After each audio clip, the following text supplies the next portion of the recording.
In Kung Fu training, the first part to get moving is your waist and your hips. They're acting like the steering wheel of a car. So if your two arms and your two legs were the tires of the car, the steering wheel is this area here. So as the steering wheel turns, it drives the arms, drives the legs. So it's a really key point. That's why we're starting with this area here, getting that really moving really well. If you watch little kids, when they move around, they naturally move from here. Even how we walk, like it's a little bit exaggerated walk right now, but this walk here is coming from this area here, and your walk becomes more natural as your body opens from this kind of training and practice. And if you were to accidentally bump into someone, usually they bounce off you a little bit. And you're kind of, I feel like, hey, you're not really rattled because you're really able to control your center. It's just a natural thing that happens. I remember one of my teachers, he was on the bus, and he was standing on the bus, and the bus had to stop really quickly. And it was only after about a year of Tai Chi training, and as the bus stopped, everyone went forward, and he turned his waist and was able to neutralize the force, and he didn't have to go forward, he neutralized it downwards, and it was just a natural instinctual thing he did. So we're bringing this instinctual way of moving back online in the body.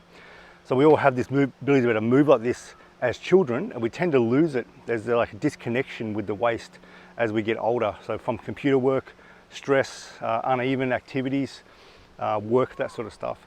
So the arm starts thinking that it just moves by itself. The legs just move by themselves. The head just moves by themselves. And as we do this Kung Fu practice, we're rewiring and getting it all connected back to here. So if you were to go for, reach for a glass of water, you notice that it's your waist driving the arm forward and back. When you lift your leg, there's a bit of waist motion that happens, and like I said, your walking starts to feel more natural. So you're really moving from this area all the time, and it feels very good. It's much easier to keep your awareness in your body when you're moving from this area here. And it's actually an interesting exercise, meditative exercise. It becomes meditative just by doing it. When you're walking along, walk from here. Just the focus just here, as if you're walking from the area. The body naturally starts to connect it more, and you start walking that way. And the samurai Miyamoto Musashi, he said, make your warrior walk your everyday walk. So it means that you're naturally moving from here. So some more examples. So in the practice that we're doing, so we're connecting the waist, getting that to move, and that's driving the arm. And the idea is if your waist was to stop, the arm should stop. So it shouldn't keep going if the waist isn't moving. So we're getting that connected really well. When we're doing the larger motions with the weight shift, when I shift my weight here, I'll use my elbows here to show the body turn. If I don't have a turn and I push really hard here, what happens, or if my body just stays flat even, the hip, if I push, the force wants to go up this way. So you just lose center, you lose connection with the ground. But when I push hard and I twist, I'm able to make it go down into this leg, so it goes this way. So it starts to wind.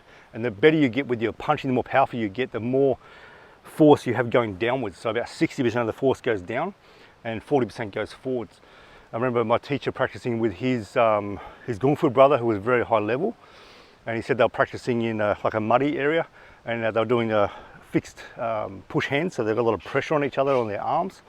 And he said he would just throw me like this, and he would go about that far in the mud.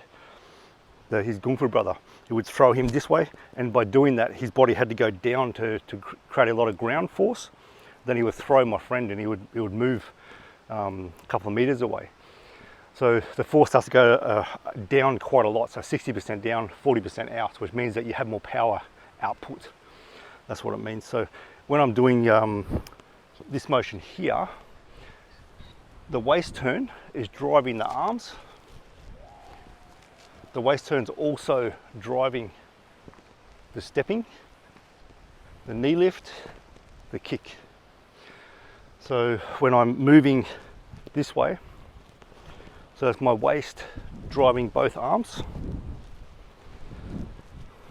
Here, and there's always a sense of connection with the waist.